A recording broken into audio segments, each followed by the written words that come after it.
sejam bem-vindos a mais uma aula de Fundamentos de Enfermagem. E hoje nós vamos falar aqui na aula 9 sobre medidas de prevenção de infecção hospitalar. O termo, pessoal, infecção hospitalar, ele vem sendo modificado e hoje o termo mais adequado seriam as IRAs, que são infecções relacionadas à assistência à saúde. As infecções, então, relacionadas à assistência à saúde, as IRAs, o que elas venham a ser? São aquelas infecções que são adquiridas no âmbito hospitalar ou em outros serviços de saúde, em que o paciente adquire no momento da internação, do atendimento, ou logo após, quando o paciente é liberado de alta. Como que esse paciente, então, entra em contato com esses micro-organismos que levam a essas infecções? Então, muitos deles vão ser relacionados aí com a transmissão pelos próprios profissionais de saúde e, além disso, a gente identifica que os próprios profissionais de saúde também podem se infectar. Então, as infecções relacionadas à assistência de saúde podem acometer tanto pacientes quanto os profissionais de saúde. E aí, alguns conceitos, então. Infecção. Então, você já deve ter estudado em microbiologia que no nosso corpo a gente tem naturalmente alguns micro-organismos que colonizam o nosso corpo. Isso é fisiológico, não é algo patológico. A gente tem a nossa microbiota normal da nossa pele, do intestino e em outras partes do nosso corpo. Porém, quando a gente tem um crescimento aí de agentes patogênicos, que vão causar alguma doença, a gente já considera aí que é uma infecção, seja ela causada por vírus, bactérias, fungos ou protozoários. Infecção hospitalar ou as IRAs, como eu disse no início, vai ser aquela que vai estar relacionada com a internação, e aí esse paciente ele vai manifestar durante o momento da internação ou logo após a sua alta hospitalar. Fatores de risco, então, para as infecções. Idade, os extremos de idade. Então, a gente tem que pensar tanto na criança, nos bebês, quanto nos idosos, que eles têm um sistema imunológico reduzido em relação ao adulto, naturalmente. A criança, porque ainda não desenvolveu, o idoso, porque vai perdendo a capacidade de defesa. Então, são grupos aí que a gente fala que são de risco. Doenças de base, então, se eu já possuo uma doença, aquilo ali naturalmente já reduz também a minha imunidade, minha capacidade de combater as infecções aí que podem vir a acometer o indivíduo. Desnutrição também pelo mesmo sentido, um paciente desnutrido, ele tem menos capacidade de se defender.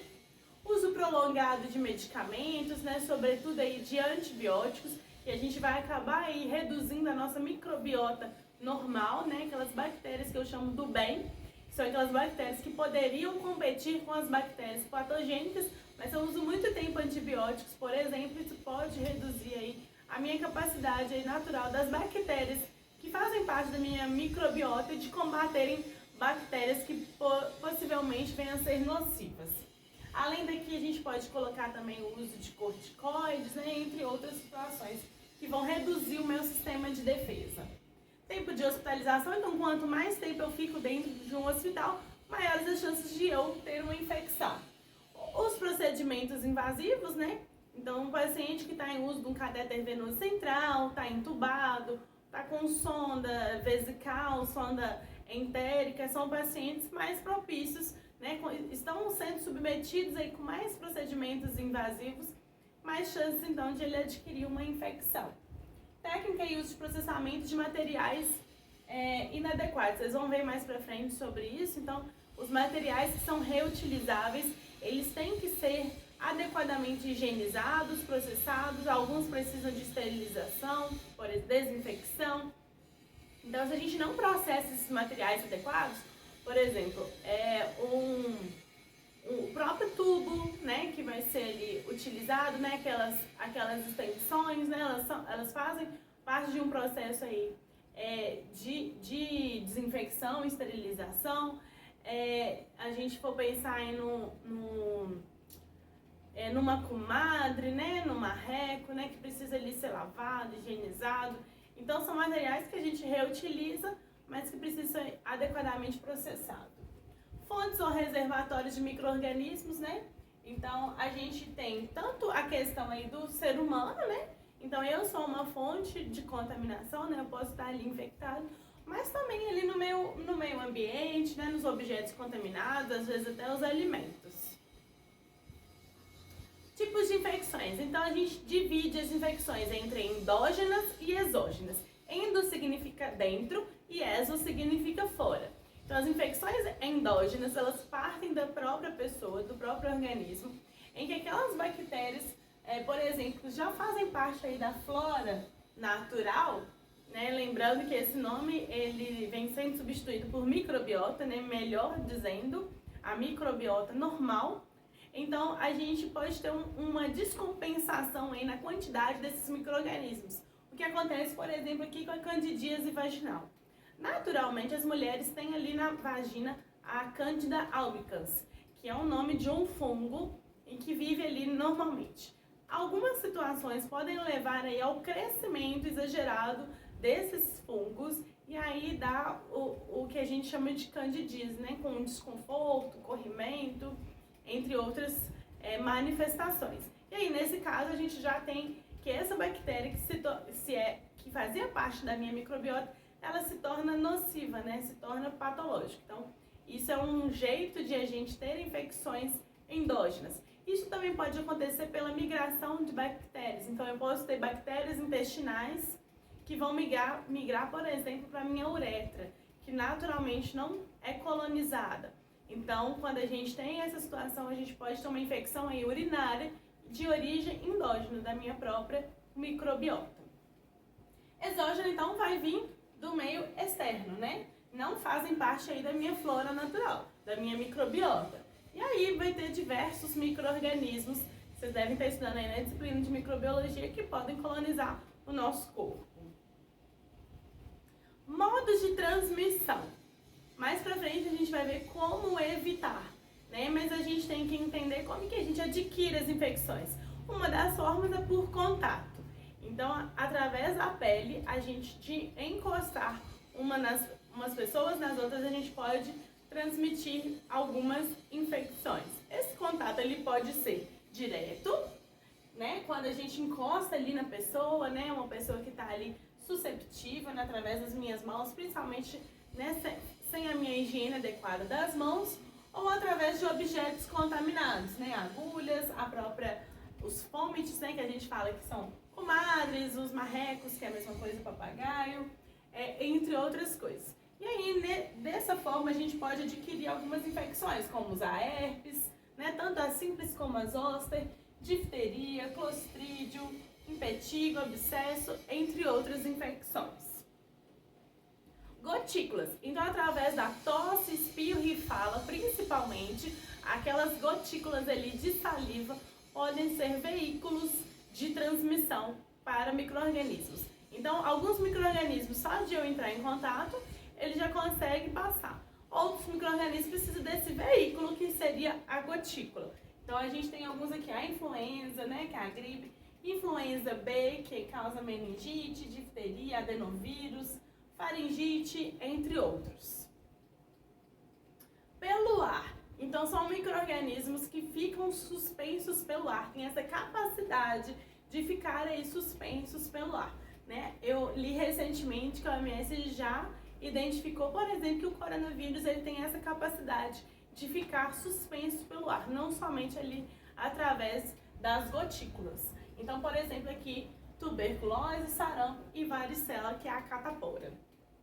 Vetores. Então, por exemplo, a dengue, ela é uma doença que é transmitida por vetores, né? Por um mosquito. Então, insetos, pulgas, carrapatos, piolhos podem transmitir aí infecções, né? Levar aí micro-organismos. Alguns veículos, né, de contaminação, secreção, solução. Então, algumas doenças são transmitidas dessa forma. E aí, o profissional de saúde, né, ele precisa ficar atento no seu ambiente de trabalho, não só para a gente pensar aí na questão do trabalhador de saúde, né? Para ele não ter essas infecções, né? Tá indo cuidar de pessoas, não é um ambiente para se contaminar, mas também para ele não transmitir infecções entre os pacientes, que a gente sabe que isso é uma coisa que acontece muito e a gente tem que ter medidas aí para controlar essas infecções. Um pouquinho aqui de história, né? Vocês vão ver que no século XIX, né, teve esse médico, né, Keynes Mills. E aí, por incrível que pareça, nessa época a gente não tinha um rigor higiênico. A lavagem das mãos, né, a higiene das mãos, ela não era algo praticado de forma rotineira pelos médicos, pelas enfermeiras da época. Então, o que acontecia, né, foi sendo observado que muitas mulheres, após ter os seus filhos, né, que é o período aí puerperal, né, após essas mulheres terem os seus filhos, né, esse puerpério, esse período aí de 40 dias, né, mais ou menos, após o nascimento. Então, essas mulheres acabavam morrendo após o parto, né, adquiriam ali uma infecção, né, na época não se sabia como direito, mas elas tinham essa febre e muitas dessas mulheres morriam. Olha, cerca de 13% das mulheres estavam morrendo nessa época. Teve um médico, né, assim, começou a se estudar, né, por que essas mulheres estavam morrendo, né? E aí um dos médicos também morreu. E aí foi associado a morte desse médico com o fato de ele ter mexido com cadáveres, né? Então os cadáveres poderiam ter algum tipo ali de micro-organismo que transmitiu para ele, né? E aí esse médico ficou pensando, né? Será que é através dos cadáveres que está vindo a contaminação? E aí uma coisa que acontecia muito na época, né? Era que os estudantes de medicina, eles trabalhavam tanto com os cadáveres e com a assistência com as mulheres gestantes ali no período de parto. E nesse meio do caminho eles não higienizavam as mãos, porque não era uma prática da época. E aí então esse médico ele identificou então que deveria provavelmente ser aqueles micro-organismos dos cadáveres que estavam sendo transmitidos para as mulheres através dos profissionais. E aí a partir de então, né, foi colocado, né, que eles deveriam utilizar uma solução desinfetante, né, uma solução antisséptica, melhor dizendo, né, para a higiene das mãos, para que esses profissionais pudessem sair ali do trabalho com os cadáveres e depois dar assistência às mulheres. E isso foi identificado em uma redução importante da mortalidade. A importância da lavagem das mãos, né, o termo correto, né, higiene das mãos, que engloba tanto a lavagem das mãos quanto o uso de algum antisséptico, por exemplo, o álcool. Acredito que na disciplina de higiene vocês devem ter aprendido sobre isso. E aí nós vamos falar como que a gente, algumas formas aí de precaução e isolamento, pensando aí no meio de transmissão. Eu preparei um outro material, que é o material da Anvisa, que eu coloquei de forma para vocês aí com material complementar. E aí eu vou abrir aqui pra gente estudar através desse material como que a gente vai evitar a transmissão aí dessas infecções no âmbito hospitalar. Então, a precaução padrão, pessoal, é aquela precaução que deve ser utilizada em todos os pacientes que estão internados. Então, independente se aquele paciente foi identificado com alguma infecção, e aí vocês vão ver dentro do hospital que a gente vai ter muito forte ali uma comissão, né, ou um setor de infecção hospitalar, né, de controle de infecção hospitalar, e são eles os responsáveis por nos colocar ali quais pacientes estão infectados com quais micro-organismos, para que a gente, dentro do nosso setor, possa organizá-los com precaução por contato, gotículas, aerossóis, tanto visualmente, né, vocês vão ver que a gente coloca umas plaquinhas, no prontuário também a gente coloca, e também na questão do isolamento de quartos, se for necessário, e se a minha unidade dispor de quartos privativos. Então, antes mesmo desse serviço identificar, né, se o paciente possui algum tipo de infecção, a gente adota medidas que são precauções padrão. São utilizadas para todos os pacientes que não vão se enquadrar ali nas precauções por contato, gotículas e aerossóis. Então, as precauções padrão, elas já colocam que para todos os pacientes é necessário que a gente faça a higienização das mãos antes e após o contato com esse paciente, né? Então, vocês devem ter devem ter visto na disciplina de higiene os momentos lá de higiene das mãos, mas especificamente aqui em relação ao paciente antes e após entrar em contato com ele. Algumas vezes a gente pode utilizar a água e sabão e noutras a gente pode utilizar o álcool como antisséptico. Não é correto da gente utilizar as duas, tá bom? Então vai ter alguns momentos, né, que vocês vão utilizar uma ou outra. Vocês devem ter visto isso na disciplina de higiene. E aí, todas as vezes também que eu utilizar luvas, eu preciso, após a remoção delas, utilizar aí a água e sabão. Sempre que, reforçando um pouquinho do que vocês já devem ter visto, né? Sempre que tiver aí contato com secreções, né? A gente tem que utilizar a água e sabão. Então, isso para todos os pacientes. A caixa de pérfuro cortante também ela deve estar instalada dentro da minha unidade. Então, o uso da caixa de pérfuro cortante, né? Também entra como precaução padrão.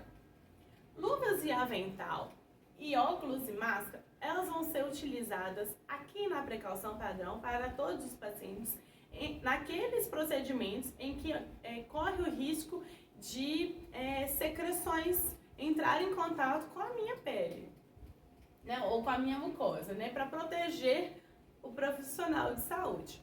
Então, a gente vai utilizar, por exemplo, aqui na hora de realizar um banho, né? Então, quando eu estou dando um banho no paciente, aquela secreção ali, né, da pele do paciente, de urina e etc., pode vir entrar em contato comigo. Então, eu devo utilizar ali as minhas precauções padrão de paramentação, que engloba luvas e avental, óculos e máscara. Precauções de contato. Então, da mesma forma, a gente vai ter a higiene das mãos, né? Agora, o avental e as luvas, eles deverão ser utilizados sempre que em contato com o paciente. Então, lá na precaução padrão, por exemplo, se eu fosse somente aferir uma pressão arterial e o paciente está com a pele íntegra, eu não preciso utilizar nem as luvas nem o avental. Porém, quando o paciente está em precaução por contato, aquele micro-organismo ele é transmitido somente pelo contato. Então, todas as vezes que eu for entrar em contato com o paciente, independente daquilo que eu vou realizar nele, eu devo utilizar avental e luva.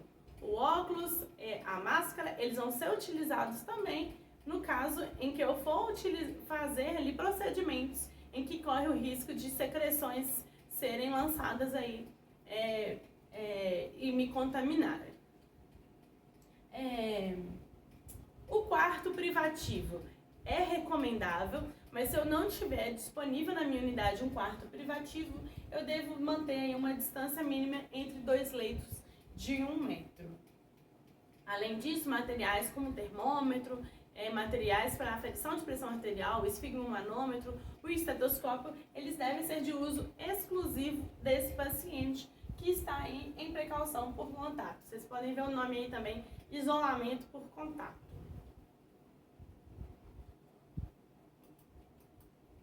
Precaução para gotícula. Então, a gente mantém higiene das mãos. O quarto, ele é privativo, né? Tá um pouco desfocado aqui, tá? Mas se a gente não tiver o quarto privativo, pelo menos uma distância entre 1 metro. Sempre que eu for manipular esse paciente, eu devo utilizar a máscara cirúrgica, independente de qual seja aí a minha assistência. Porque se a precaução é por gotícula, então corre o risco aí da gente respirar nessa gotícula. Então é obrigatório o uso da máscara cirúrgica para o profissional. Se esse paciente precisar ser transportado, né, a gente evita ao máximo que esse paciente seja transportado. Mas se ele precisar ser transportado, né, para serviço de radiologia, para o bloco cirúrgico, para outra unidade de internação, esse paciente precisa utilizar a máscara cirúrgica também. E a última precaução por aerossóis, né, mantenho aqui a minha higiene das mãos. O profissional de saúde, nesse caso, precisa utilizar a máscara PFF2, né, que é a N95, todas as vezes que entrar em contato com esse paciente e o paciente, caso seja transportado com a máscara cirúrgica. O quarto, ele deve ser privativo e se eu não tiver ali um quarto privativo só para aquele paciente, eu posso manter ali pacientes infectados com o mesmo micro-organismo, né, nesse mesmo quarto. No caso de tuberculose, isso não pode acontecer, tá bom? Sendo que um paciente está num momento de transmissão e o outro não, então esses pacientes não devem ficar no mesmo quarto. Então aqui a gente encerra essa aula sobre precaução, né, medidas de controle de infecção hospitalar.